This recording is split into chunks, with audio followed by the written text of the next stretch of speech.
Okay, thank you all for joining us tonight. This is the third and final portion of our webinar series, Get the Dirt on Your Soil. Tonight's topic is rooting out soil compaction. So the way we kind of set up these presentations is the first one is really giving you guys an introduction to soil.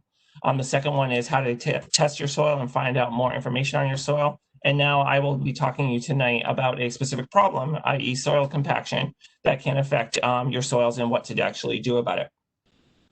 So my name is Steve Yergeau. I'm the county agent and an associate professor with Rutgers Cooperative Extension and the Agricultural and Natural Resources Department with Ocean and Atlantic counties. I will be talking to you tonight about soil compaction, but I just want to let you know how tonight is going to go. I will probably be answering your questions at the end of the presentation, just due to the fact that as I mentioned before, I am flying solo. So as host and moderator and presenter, it's difficult to do that. So I will go through the presentation and then answer your questions at the end. To ask a question, you would need to fill out your question in the chat feature. The chat feature can be found either on the bottom of your screen, on the bottom right, in a what looks like a cartoon word bubble. It might say the word chat underneath it. So click on that. The chat box should open. You should be able to type in your presentation and send it out to me. Send it to all panelists or to everyone so that everyone can see your question in case somebody has the same question. They can, if it gets asked once, you might think of another question that comes up later on. So please, when you send your question, and send it out to everyone. I will be able to see that, and the other attendees will be able to see that as well. If you don't see it on the bottom right, you might have a bar on the bottom of your screen or device that has all different symbols on it, and the one that looks like a cartoon word bubble is the one you want to click on. Generally, they all say chat next to them. If it doesn't, it is definitely the word bubble to do that. I asked that if you were going to ask a question, please try not to use the Q&A feature, just because it's difficult for me with the presentation going to bounce between those two methods and getting the information out. As I said before, we are recording tonight's presentation. We will make the link to view this on the New Jersey Agricultural Experiment Station's web YouTube channel. We'll make that link available to you guys afterwards so you can view it at your leisure if you want to refresh or to remind yourself about what was learned tonight. So please, if you're having any trouble seeing the slides or hearing my voice, please go ahead and just put that in the chat. Unfortunately, I don't know how much I'll be able to do with it with the multiple roles I have this evening, but we'll see what we can do to help you out. One of the easiest things to do is, like with a computer, is try and reboot. So you may need to leave the presentation and come back in to clear up any issues that you might be having. So thank you all again for coming out tonight. And tonight we're going to be talking about soil compaction, how to root it out.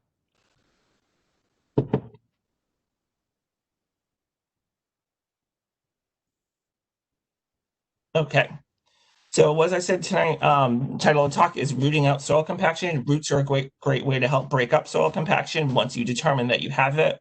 But just as another reminder, my name is Steve Yergeau, the county agent and associate professor with Ocean and Atlantic counties through the Rutgers Cooperative Extension program. Rutgers Cooperative Extension is the outreach arm of Rutgers University. So all the research and education that goes on the campuses that we have in Newark, New Brunswick, and Camden, we kind of take out to the community. So the general public, environmental organizations, municipal officials, everybody, as I like to say, who does not pay tuition to go to Rutgers, we actually reach out to the rest of the communities that are out there and teach them on all different topics.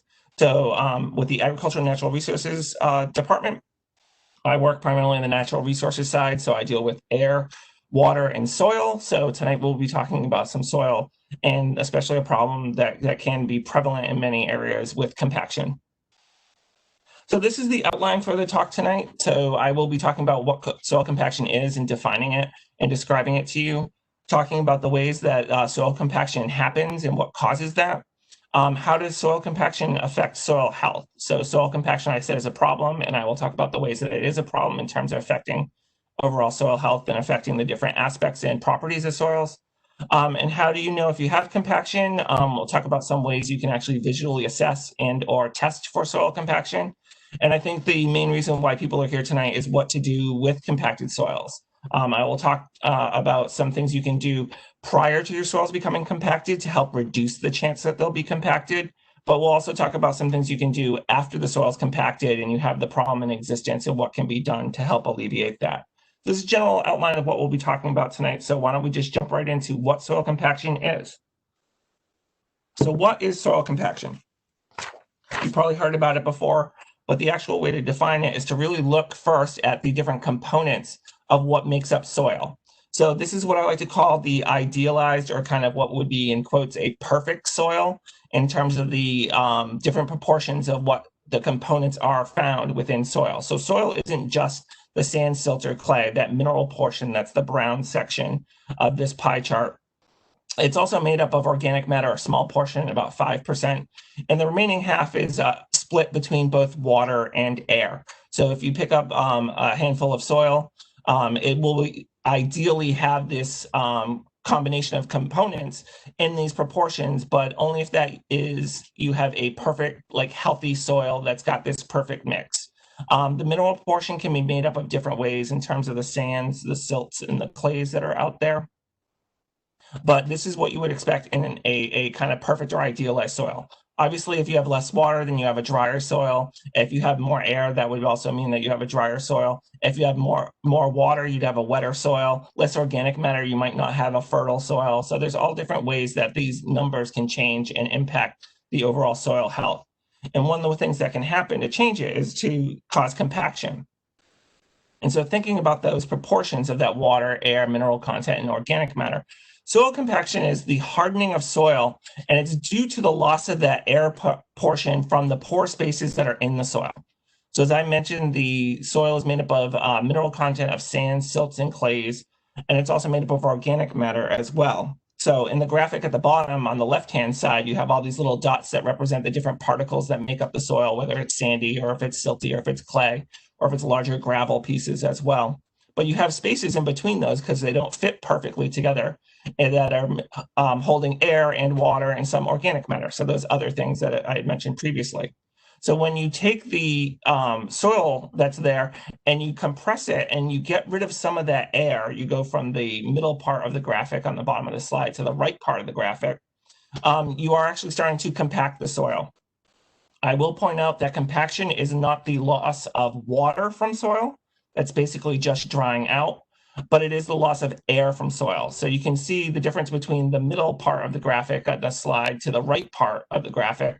When you add compaction, the only thing that changes is the amount of air that's there. The amount of water and the amount of solid material, that organic matter, and the mineral content remains the same. Soil compaction is defined, and one of the things you can measure for is your soil bulk density.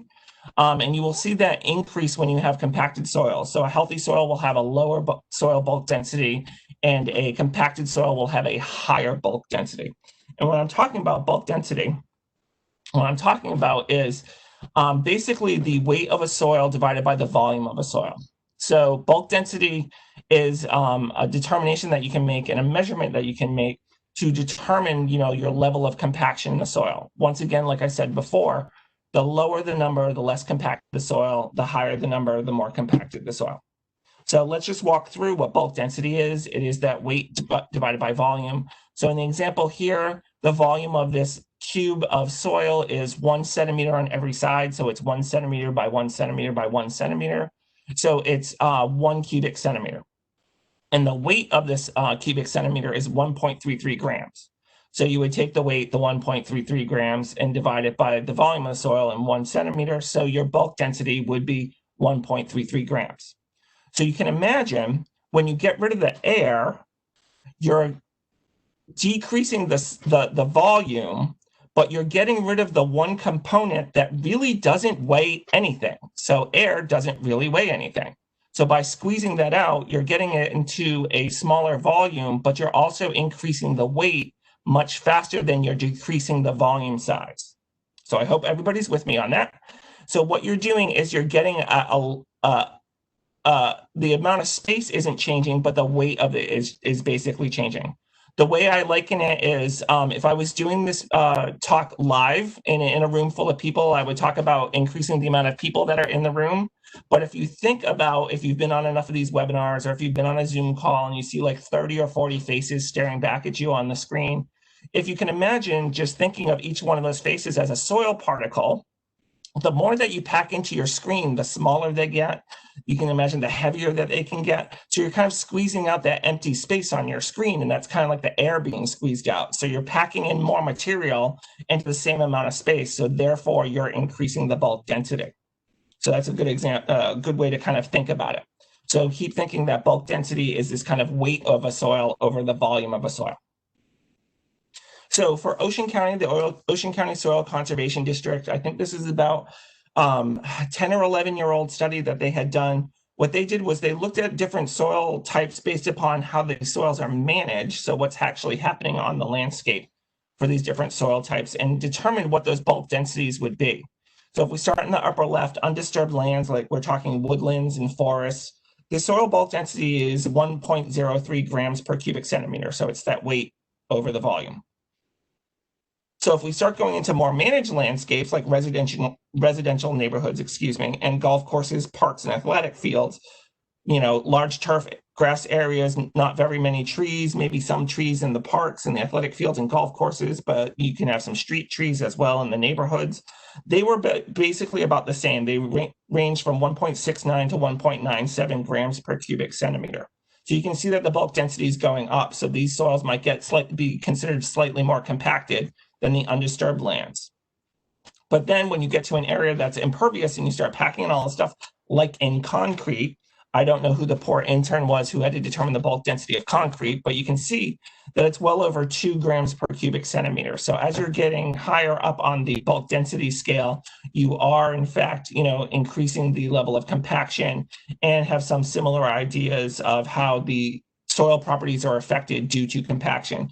So just kind of have this idea in your mind that concrete is like compacted soil, and it'll make sense in terms of what happens in the soil in terms of its health, similarly to what would happen in concrete. So really, if you think of concrete, it's hard, it's dense, you can't get much through it. So that's what compacted soil is just like. So you can see that it's getting up higher. I have been asked the question in the past, how high does this bulk density go? I'm sure there's a limit because there's only so much physical material you can cram into a small space, but I do not know what that upper limit is. So right now, let's just think of concrete as the hardest, densest soil that we can think of at about 2.2, just over 2 grams per cubic centimeter. One of the ideas I just want to kind of get across to you guys is not just in terms of just the surface of the landscape being compacted, but compaction can also happen in the subsoil as well. You can get it below ground. So it's a kind of out of sight, out of mind situation that if you don't go looking for, you're not going to know you have it, unless there's some things that can give you visual cues, which I'll go into later on. But really, a lot of what I'm going to be talking about tonight, especially when I'm talking about how to look for it and how to alleviate it, is really looking at this surface compaction. So what's within the first, say, one foot of soil before you start getting into some serious issues further down. So you can think of, if you're a homeowner and you have a yard, how much more difficult it would be to get rid of the subsoil compaction by having to dig through the first layer that isn't compacted, or might be a little thin layer of compaction and then uncompacted. How much more of a difficult situation that can be to actually alleviate and help to reduce that compaction. So a lot of what I'm going to be talking about tonight is really the surface compaction, but I did want you guys to be aware that the subsoil compaction can occur too, especially over a long period of time. Compaction can kind of travel down the soil profile as it increases through the management of the landscape. So most of what I'm going to talk about tonight is dealing with surface compaction, but it can happen basically underground and in the subsoil. So that's basically what compaction is. It's the loss of air due to, some sort of outside force being applied to the soil, squeezing out the air, and increasing the bulk density. So what are some of the causes for soil compaction? Well, it's what you would kind of think of in terms of any sort of repetitive activity that happens in a soiled landscape. So it's by wheel or foot traffic on soil. If we were talking about agricultural areas, I would also say hoof, so livestock walking back and forth as well.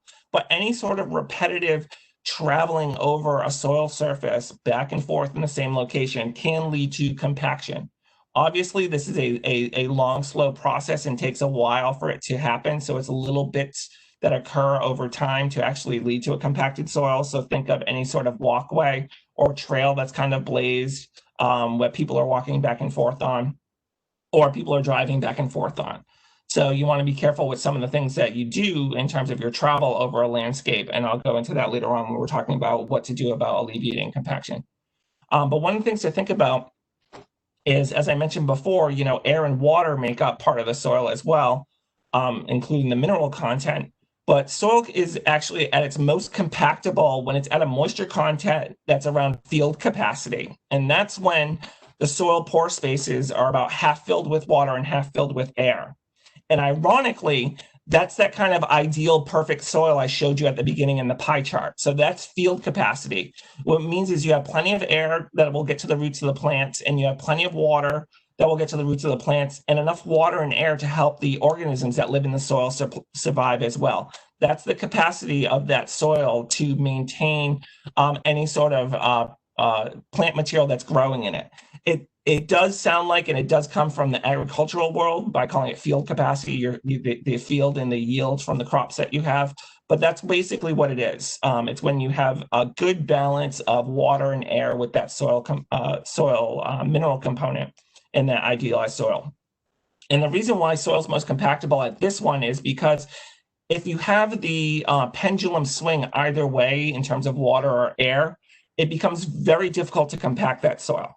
So if the soil is super saturated, there's more water than air in it, you basically have like slippery mud.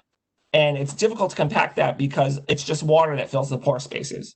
Remember, compaction is the loss of air. So if you have mostly water taking up that space, you really don't have a lot of air to compact to cause problems. So think of mud, how slippery it is, how much it kind of goes through your fingers if you've like squeezed it in your hands. It's very difficult to compact that kind of stuff. So remember, I'm talking about very saturated conditions, not this field capacity where you have a good amount of soil moisture in the soil. But then if you swing the other way and have too much air and the soil's too dry, there's just too much air to remove to actually cause any compaction. I'm not saying that this is an absolute, but it's less likely that this is going to happen if you have more air or more water than the field capacity. So just to put this graphically, this is what I'm talking about. You have saturation on the left-hand side. All that blue area is all water that's in the soil. It gets in between those pore spaces. It fills it all up. You have a muddy soil, and it's just too much water. There's no air to really kind of compact it. It's going to be, less likely to compact. You have the center part, which is that field capacity. So you have that kind of half and half with the water and the air. And on the right-hand side, you have the wilting point. And the wilting point is basically not enough water for plants to survive in, so they start to wilt. So it is actually a wilting point for the plants themselves. But you can see all the air that's in there by not seeing a lot of blue in there. So that would be very difficult to compact because you have all that air to kind of squeeze out during the compacted process. So remember, compaction is something that happens over a long period of time. And you can imagine just the wetting and drying effects of soils that at some point, if you're going over a soiled area, the same traffic pattern, you're going to kind of hit it at some point when it's at field capacity and cause some issues with compaction. So this is just visuals of the causes of compaction. It is that repetitive traffic and movement over a certain area. You can see in the upper right, the people walking. This would be something that's very indicative of compaction. You can see nothing's growing in that soil. It's just bare soil. It's a nice hard surface to walk on. It does make it a little bit safer to walk on those areas, but hopefully the rest of that area of that field where they have that grass growing is uncompacted and everybody's staying in that lane they've created and just keeping the compaction kind of focused on that one area. Also, you can have wheel traffic, and as I mentioned before, livestock as well. I know there's a problem in the Pinelands, in Ocean and Burlington counties and Monmouth counties, where they have a lot of ATVs that drive around, so they are worried about the soils, even though they are sandy. There is a high water table, so they do have some good moisture in those soils, and it does actually help increase the likelihood of compaction happening by having these vehicles traveling back and forth on those areas. And then the same thing with cows or other livestock. Obviously, they're large animals weighing in the hundreds or possibly even like 1,000 pounds, half a ton. Walking on a field, you can imagine how compacted that area can get if they're out there rain or shine. So these are just some of the causes of compaction just by that repetitive traffic back and forth, whether it's on feet or on wheels or on hooves. As I mentioned before, in talking about the Ocean County Soil Conservation District study, they looked at how the land was managed. So not just the wheel traffic from recreational vehicles, but how we actually manage and maintain our landscapes can actually help to increase the likelihood of compaction happening and increasing the likelihood that compaction is going to happen in an area. Whether it's through something like that bulldozer on the upper left, which is doing any sort of development or any sort of erecting a structure, or if it's just the management from mowing a lawn back and forth in the same area using a rider lawnmower or even a push lawnmower.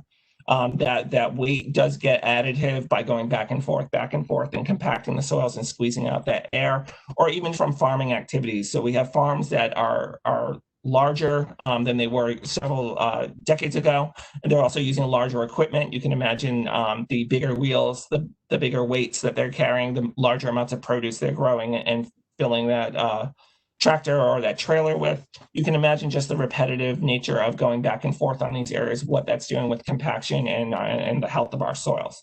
So that's what causes compaction. So we know what compaction is. It's the loss of the air due to some sort of outside force. We know the causes are from that repetitive outside force, whether it's wheel traffic or foot traffic or hoof traffic. So what are some of the effects of all this compaction that can likely happen in some soil areas, and how does it affect overall soil health? So I will admit that I'm not a soil guy, I'm a water guy. So the first thing I'll talk about is the movement of water through the soil and what compacted soil does to that. So by increasing that bulk density, you are packing those soil particles closer together and you're squeezing out those air spaces. But those air spaces are good for water to move through as well. So with water being unable to travel through these pore spaces because they've been squeezed out and those mineral particles are hitting closer together, you also decrease the porosity because you have less pore spaces, and then you also inhibit water infiltration. So you can see something like any sort of standing water on a soil surface can be indicative of compaction because the water just has nowhere to go. So basically the soil loses its spongy nature and cannot absorb the water and cannot get it into the groundwater or to the aquifer. So it loses that sponginess and therefore it's got to sit on the top. One of the other things that happens is that not only does it stop water infiltration, but it can also increase erosion of a lot of soils through this water function. So not really through wind function and causing erosion from wind, but basically through water movement. And so the way that happens is, in this graphic here on the top part, we have a layer of non-compacted soil over a layer of compacted soil. We have water coming through the system through rainfall. So you get blue arrows going down, but as soon as it hits that compacted layer, it can't go down, so it goes across. So if it's got nowhere to go except up, then you'll see water ponding on the surface, like in the two photos at the bottom here, which are from Georgian Court University in Lakewood. From probably about 25 years ago, when they first put in the dormitories, you can see in the back, they had some compaction issues. So the water will go up and just stay on the water surface. So if you've ever had some issues in your yard where you see some water ponding on the surface, it could be from compaction. But not only does the water have a place to go, can't go down, or if it can't go up, then it will go across. So on the top part of this graphic, you can see the arrows going left and right that are blue. Those water movements can actually take some of that non-compacted soil off with it. So that non-compacted soil is kind of looser, it's a little bit fluffier. It will get carried away if the water's flow is high enough. It can carry that stuff away. So that's how we're increasing the amount of erosion that's coming through. So not only are you experiencing compaction in this area, you're also losing some of the non-compacted soil and losing some of that good soil that's still relatively healthy because it's not compacted through the erosion that happens there. So it's kind of like a double whammy sometimes when you have compacted soil, and that's one reason to help alleviate any soil that may be compacted in your yard. Another thing that compaction does It hinders the development and growth of root systems. As I mentioned before, with the infiltration and bulk density, you're increasing the density, you're decreasing the pore spaces. And what this does is it doesn't allow water to move through, but it also reduces all the spots that the roots can grow through themselves, because roots do need air, they do need nutrients, they do need water, but they also need these cracks and crevices that are in our soil to move through to grow properly. If the soil is compacted enough, it can actually stop the roots from growing. They can't follow through those pore spaces. So like the water, they might actually rise to the surface. So if you see a lot of surface roots, that may be a way to determine if you have compaction. If you see what's known as root circling, which is basically the roots have nowhere to grow, so they just continually grow around in a circle around the trunk of the tree and really don't spread out. They stay really close to the trunk of the tree and don't get a chance to spread out. Sometimes if they can't grow down, like in the photo here, they will stay on the surface and be shallow root systems. Obviously, this does not add to a lot of stability for the tree. So if a strong wind came through, it's not really anchored into the ground, so it can get blown over, etc. So it can hinder the development and growth of roots from plants that are in it. One of the other things that compaction does, it can affect nutrient uptake. So primarily talking about nitrogen, but also phosphorus and potassium can be reduced if root growth especially is inhibited. So by reducing the roots growing through the soil, the plants are unable to start taking up phosphorus and potassium because there's fewer roots for the nutrients to kind of feed up into the main body of the plant that we're talking about. But primarily with nitrogen, there are specific forms of nitrogen that are out there that plants use to grow. There's a process called denitrification, which is the creation of nitrogen gas. Hopefully everybody remembers from their biology and chemistry days that majority of the gas that's in our atmosphere is actually nitrogen, but it's in a form that plants really can't use. But once they're done with it and they take off the form of nitrogen they need, it can be created back into the atmosphere as nitrogen gas. But that can increase due to very little aeration happening in the soil. So because we've squeezed out the air in the compacted soil, there's no oxygen. So if you look at the graphic at the bottom of the slide, you can see that the water and the oxygen are going into the soil, but this is after it's been aerated to allow that. But because the plants do need the oxygen to survive as well. So by having compacted soil, it's really going to look at like the part of the graphic on the left where you have like these barriers that are just preventing oxygen from getting to the root layer. So the roots aren't going to be able to grow. The form of nitrogen that plants really like is called nitrate. It's nitrogen with 3 oxygens attached to it. But if you don't have oxygen in the soil, it will just bond with itself. So when you have nitrogen and nitrogen bonding to itself, that's what makes the nitrogen gas, which the plants can't use. So obviously, if the plants don't have enough nutrients, they're not going to survive, they're not going to thrive, etc. So one of the ways that you can help with compaction is to actually aerate your soils, and I'll go into more detail later on. So it's just, this whole dynamic of compaction, not just being a hard surface that the plants can't physically move through or water physically can't move through, but it can be so hard that even oxygen and air can't move through it because it's been squeezed out. So that can cause the overall detriment of the plant health and obviously the soil health as well. So because of these different factors, because we have not very good root growth, not a lot of water for the plants to use to survive, not a lot of nutrients in the soils, the amount of compaction that you have, if it gets bad enough, it can actually reduce the diversity of plants that can grow in your soil. Just for those 3 factors that I mentioned before, not enough water, not enough air, not enough nutrients. We all need that. Plants need that as well. So you can see from this graphic on the left-hand side, there's very low soil porosity, very high bulk density. There's not very many spaces between the soil particles, which are the little brown squiggly things that are in there. But as you move your way to the right of this graphic, you can see that bulk density decreases, the soil pores increase, you get more blue spaces between, which are the air and the water that the plants need. And you can see along the top of that picture, the number of plants increases as you move along. So as you move to the right, the number of plants increase in terms of the species that were found, the bulk density decreases, compaction decreases, and you can see that the number of plants increases. So because of the limiting factors of not enough nutrients, not enough water, not enough air, not very many plants will grow very well. In the areas where you have more compacted soils, you tend to find more of your hardier, weedier plants that grow in those areas because they're kind of very opportunistic and do very well to thrive in very harsh conditions. So you'll tend to have weedier plants, not the nicest things growing in there, unless you're somebody who embraces all plants and then you appreciate the weeds as well. So you'll have some of the hardier stuff that might not be as desirable in a landscape. So not only does it affect the diversity of plants that are out there, it also affects the diversity of the other organisms that live in the soils as well.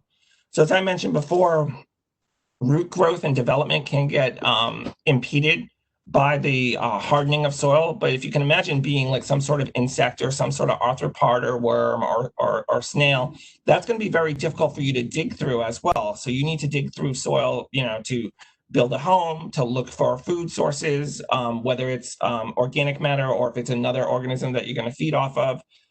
It's going to run into problems. So you're going to lose this whole food web, starting with the microscopic, bacteria and fungi, moving up to the larger things like some ants and mites and beetles and slugs.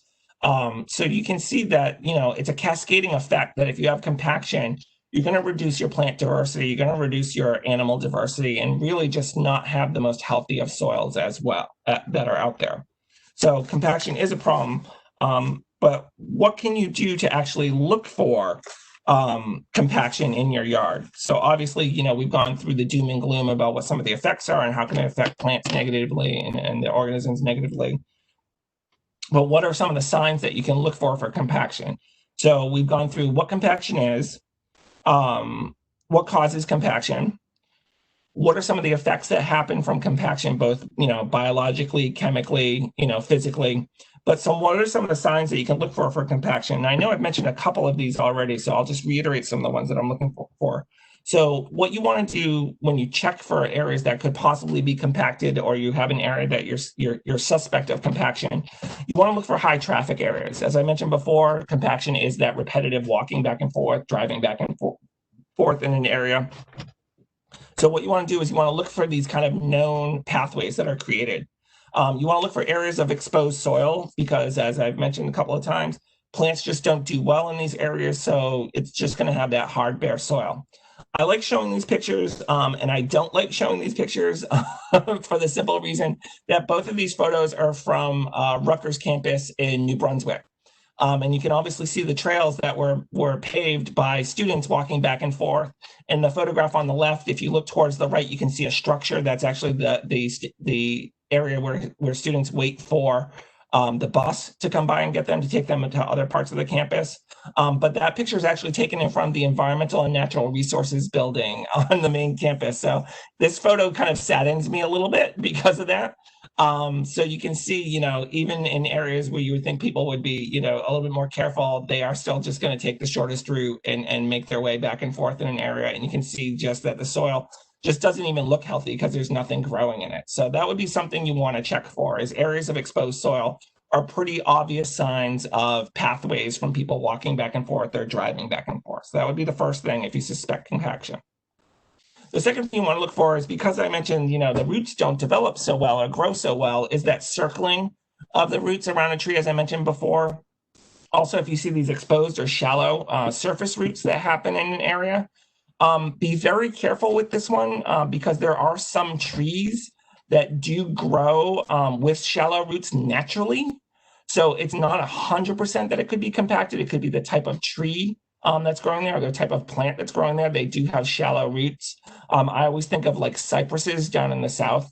Those trees have nice shallow roots that are near the surface. So it's just a natural way that they grow. You can also, as I mentioned before, look for areas where there's no plants growing. But different than what I said before with the high traffic areas, these would be plants where you have areas where you have no plants growing, but they're not obvious areas of traffic. So it could be a wide open space and you see spots where there's some exposed soil, You could see some plants not doing so well. It could possibly be compacted soil.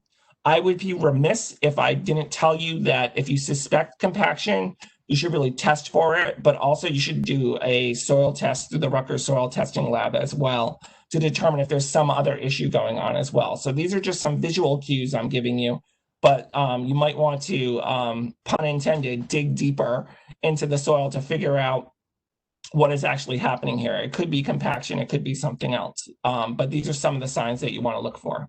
So you want to look for those high traffic areas, exposed soil, plant areas where plants are not growing well that aren't high traffic, and some surface or shallow roots that are out there. And as I mentioned before, I'm a water guy, so you do want to look for areas where water could pond at the surface. Once again, it could be something else besides compaction. If you have a high amount of clay in your soil, that can actually cause water to pond on the surface and not percolate through because it's so dense and thick itself naturally. But this could be one area that you could kind of suspect compaction. So these are just some of the things that you could visually check for when looking at an area that you might suspect could be compacted. So the best way, as I said, is to, pun intended, dig deeper into the soil to figure out if you have compacted areas. So if you're kind of seeing these things with some shallow roots, some exposed soil, you can actually walk on it and feel that it's hardened soil and it's not supposed to be. If you see some water ponding on the surface, those shallow roots, the best thing to do is actually to physically dig in that area that you suspect where compaction is. So get a shovel, get a spade, get a trowel, get some sort of digging implement, and dig up several small areas in your yard where you think there's compaction. The best way to do it is actually just dig down, if you can, just the length of the blade of the shovel or the spade that you're using. If you have like a pitchfork or something that you want to use, you can use that to turn the soil and see if you can do that. One of the best indicators is if you go to dig in the soil and you can't dig in the soil because it's too hard, then you pretty much have compacted soil. Or you have concrete and you're trying to dig through concrete. So being unable to dig through that soil is a key indicator for having compacted soil. So you want to, keep an eye on that. The best time to check is actually, I said, forgive the slide says early spring, which I say now, which is actually, best time to check for this would be in the coming spring happening shortly. So you want to key this in and look at this during the early spring. So maybe like end of March, beginning of April, this is when you would go out and do this test.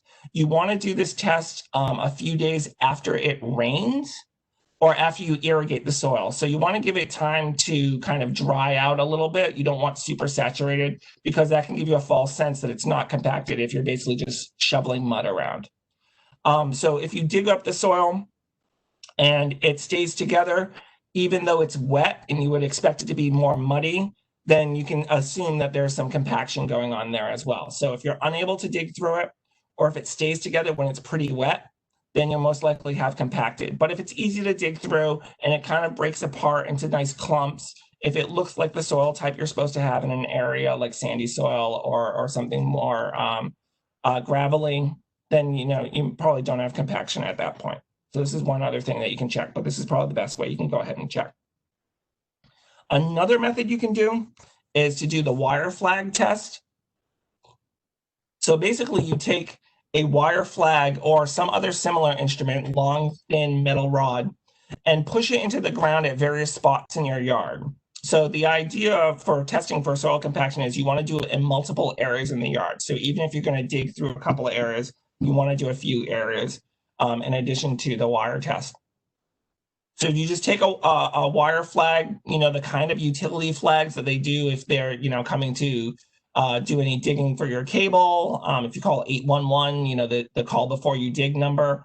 If they mark out any, utilities, wires, pipes, etc., that's the kind of flags I'm talking about, the wire flags I'm talking about. So what you do is you just take the wire flag and you just hand push it into the ground as far as you can. You want to do it without bending the wire. You obviously want to avoid those utilities, so you don't want to be pushing it through a pipe or hitting an electrical line or anything like that. You also want to be careful that you don't hit any rocks, that you're clear of any roots from plants. So you kind of want to do it in a more open area of your yard. If you do hit a rock or a stone, just pull the flag out and push it in somewhere else and see what results you get. So you want to push it into the ground. You want to make sure you have a tape measure too, because you want to measure how far into the ground the flag goes. So if it goes in for 12 inches or more, then your soil's in good condition. It can be considered relatively uncompacted at this point. So you have a relatively healthy soil that's in good condition. If you're able to push it in without doing a lot of bending, without any sort of bowing on the wire flag, between 4 and 12 inches, the soil's fair. It's kind of on its way. You might want to do some other tests. You might want to take a shovel at this point and dig it up a little bit and see if it's truly compacted.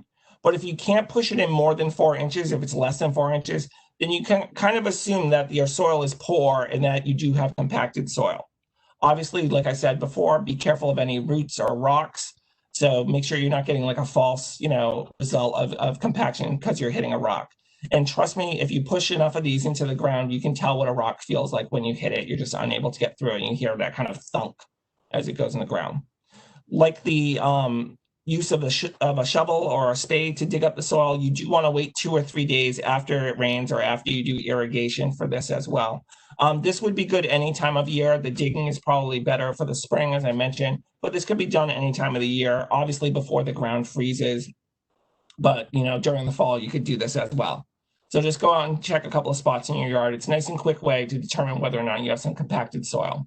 But as I mentioned before, make sure you do a soil test too, just to see if there's any other issues that might be going on with the soils that you have.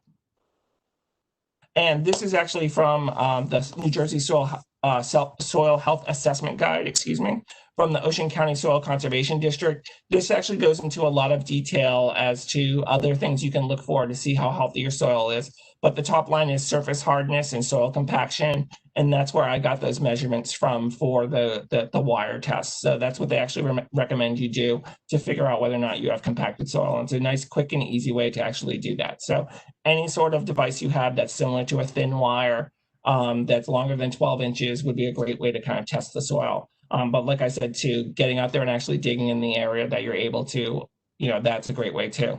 Once again, I will tell you, please be careful of any sort of utility lines, power, water, etc., or any roots. So you want to steer clear of trees as well. So just be careful of that kind of stuff when you're doing any tests like this out in your yard. So that's what you can look for to determine if you have compacted soil. So say you determine that you have compacted soil, what can you do about it? Well, there's kind of two different mindsets here when we're talking about dealing with compacted soil. One of the things is to be proactive. So before soil gets compacted, what are some of the things that you can do? The second thing is to be reactive. So when there's already compaction that's occurred, what can you do to alleviate that and to actually minimize the amount of compaction that you have in your yard? So before you get compacted soils, if you still have relatively healthy soils, you can reduce soil compaction in a couple of different ways. As I mentioned before, that field capacity is the best likelihood that you have that you'll go ahead and compact the soil. So you want to make sure that you don't use any heavy machinery on wet soils, because that can actually increase your likelihood of having compaction. That can actually increase your likelihood of having subsoil compaction. So that can actually travel the compaction further down the soil profile, and then you'll be dealing with bigger issues in the long run. So one of the things you want to do is just not use any sort of heavy machinery on wet soils, including riding mowers, etc. You want to give it a couple of days to dry out. You don't want to do it, actually during the rainstorm. That's probably the worst thing you can do. So you just want to be careful of doing it on the relatively drier soils so that you're not adding to the compaction issue. The second thing you can do is, because it's a lot of foot traffic or wheel traffic that's going along. So we've talked about the wheel traffic with the heavy machinery or the rider mowers. Talking about the foot traffic, what you can do is restrict that or redirect it. You can actually put in areas where you line a path with stone or mulch or pavers. So by directing people to, hey, this is the area I want you to walk in my yard, not the rest of the landscape I have, that will help kind of keep the compaction to a minimum. So really, when we're talking about compaction, especially in areas where you have a lot of activity or a lot of walking in your yard, by restricting it down, you'll actually able to say, okay, this is the area where I can be comfortable having compacted areas. And obviously, if you have stone and pavers, the compaction makes those pathways more stable and more safe for people. So you really just want to kind of redirect it to the areas of your yard where you want to kind of keep that minimum amount of compaction occurring, but to keep the rest of your yard healthy with, a nice fluffy, airy soil so that your plants can thrive. But one of the best things that you can do to help reduce compaction is to add organic matter or some other soil amendment to your soil to help have decomposition occur. So when we have that organic matter disappear, they will leave channels and pores behind that will allow the air to flow through, some water to flow through. It won't compact the soil, etc. So adding in any sort of organic matter through compost is a great way to help alleviate compaction before it even occurs. So this is being proactive and moving through. So how much organic matter should you add? The recommendations we have through the Rutgers Cooperative Extension are for compost and leaf compost. If you have compost, you want to mix 1 to 3 inches of that compost into the top 6 inches of your beds, both vegetable and flower, before planting. Mix 3 inches of it into the top 6 or 8 inches for landscaped areas. So if you have bigger shrubs, some of your turf areas, you might want to get more mulch and more compost, in a little bit deeper for those kind of plants that are growing there. But if you have a vegetable or flower bed, you really want 1 to 3 inches mixed in just the top 6 inches. Obviously, do a soil test first to see how much fertilizer or the compost to add to your area before you start doing this. So you want to make sure that you know what the levels are before you put them in. And if you're using leaf compost, which people are starting to do at this time of year because of the leaves falling, you're going to actually put a thinner layer because it's smaller material size. It's more kind of packed into that area. So you want to spread only about 3/4 of an inch or 3/8 to 3/4 of an inch of a deep layer of the leaf compost into the top 6 to 8 inches of soil. And that's kind of universal for the vegetable and flower beds and the landscaped areas. So because leaf compost is smaller size, it breaks down quicker, you need a thinner layer of it to actually go into the soil. So those are just some good guidelines for adding organic matter to the soil to help reduce your likelihood of having compaction occur, down the road.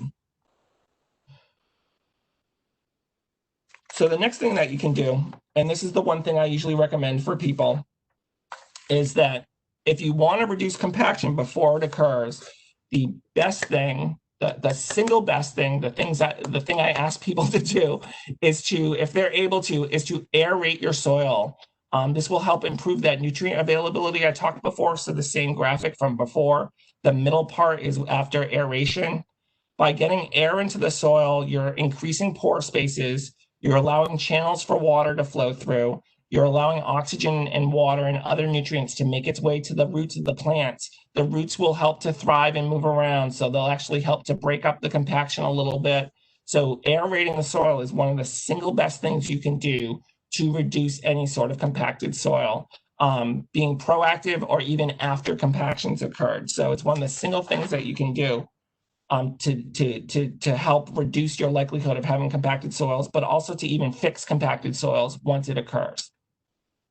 So the best thing to do is to do core aeration. So basically core aeration pulls out little soil cores. They look like little wine corks, wine bottle corks. They're typically 1/2 to 3/4 of an inch diameter and possibly 3 to 4 inches deep.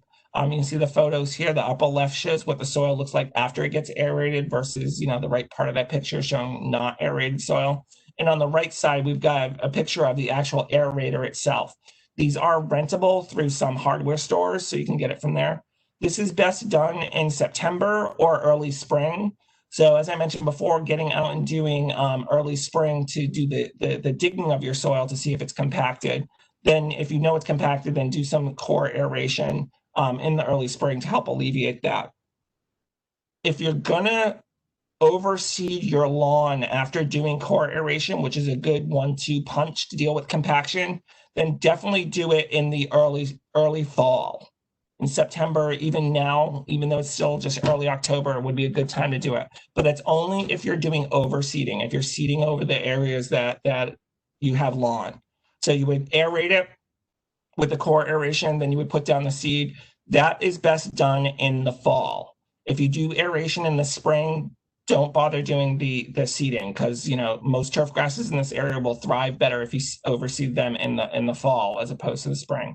So if you're going to do that combination, then that's definitely a fall activity and not a spring activity. But you can do the aeration by itself in either one of those time frames. One of the things to remember is that when you do core aeration, it really only deals with that shallow compaction that I mentioned before. It can also help to quickly reduce compaction, but also increase your healthier soil rather quickly and improve the conditions by having those water channels, by having those nutrient channels, those air channels for all those things to move through your soil. So it really does a good job of helping to improve soil in the long term. You can leave the cores on the surface, and they can be broken up and raked into the lawn, but you do not want to refill those holes with those plugs, because the point is to pull those plugs out and aerate the soil. You can have some of the soil go back in, but you want to make sure that you have those plugs pretty free and clear. If you do the fall aeration and do the overseeding, it's actually good for some of those seeds to get into those holes, because they'll be in contact with the soil and help to germinate faster and thrive a little bit better. So remember, if you're going to overseed, just do that in the fall, but you can do core aeration the fall or the early spring. So those are some of the things that you can do before compaction occurs. What are some of the things that you can do after compaction occurs? So is it a lost cause if you have a compacted soil and you want to do something about it? So if you already have compacted soil, there are a couple of things you can do. You can mechanically break up compacted soils, either hand digging or using a motorized tiller to fracture the soils. So you can actually physically break up the soil so that it isn't so hard, it isn't so clumpy together. You can break it into smaller pieces that will add more air, it'll kind of fluff up the soil a little bit. So you can do that in whatever way you would like, in terms of either hand digging through it, pitchfork turning over the soil, but making sure that you're breaking up those compacted areas. If you have soil that's compacted, difficult to dig through, can't mechanically break it up, an aerator is not going to work. What I call the nuclear option is to basically remove and replace your topsoil. So this is like the last resort that you would have if you have no other alternative, or if the compaction is that bad in your soil. Would be to remove and replace that topsoil, especially if you have that surface compaction I mentioned before. One of the other things you can do is you can actually create raised beds for plantings. So either vegetable or landscape beds. You can actually build raised beds above the compacted soil. So you're kind of literally and figuratively going above the problem. So put in an area where you can contain some soil, put that soil in and plant in there. And that will actually help to kind of keep the compaction at bay, and you won't be growing plants in the compacted soil. You can plant some types of plants after compaction occurs. Mostly what you want to plant is something that has a huge taproot, a heavy, thick root that will grow through the soil. And one of the things that I like to talk about is the use of daikon, or what's known in some agricultural circles as tillage radish. And basically, it's like a large white carrot, but it's a radish. You can get it in a farmer's market. I know I can get it in my local farmer's market in Mercer County. But it's basically this kind of like super root that will break through compacted soils. So you can see from the pictures here how big it can grow. It can actually grow to be about 1 meter long, so just over 3 feet. And basically what it acts like is a jackhammer to get through compacted soils. So farmers realized they could plant this as a cover crop. They would put it in the ground in early fall. It would grow through the fall, break up the soil compaction that could happen through the other farming practices that they do. And then what they would do is they would just till it and compost it back into the ground. One of the caveats about doing that is after it gets tilled into the ground, it can have an offensive odor as it breaks down, so it can be kind of problematic. But one of the things is daikon is great pickled, and they realized this was a great vegetable crop, so they were able to reduce compaction, but they were also growing something that they turned into a cash crop as well, especially out in the Midwest. So it was like a win-win-win for them, because it kept the soils healthy. It actually gave them a crop they could grow and produce and sell and profit off of as well. So this is a great way to do this. So if you have vegetable beds that you would like to use that are compacted, this might be a good option. It is delicious if you've ever had it. It's not as harsh as a regular radish. It's a little bit milder, but like I said, it is wonderful pickled, and it's used a lot in a lot of Asian cuisines. So those are just some of the things that you can do if you have compacted soil. A lot of this information has come from a fact sheet that we have through the Ag Experiment Station and Cooperative Extension, assessing and addressing soil compaction in your yard. So everything I've outlined here is found in this fact sheet, as well as some other tips and tricks to help you deal with soil compaction and to move that forward. So thank you for your time and for paying attention, and I appreciate you guys being here tonight. I will be taking questions shortly. So thank you all for listening and learning about soil compaction. So I will go to the chat to figure out. Stop sharing. And we'll stop recording in a second and look at the chat feature. If you guys were asking questions during the talk, thank you very much for doing that. But I can only see the slides in front of me. I can't see the chat feature. So let's see if my slow computer will allow me to stop.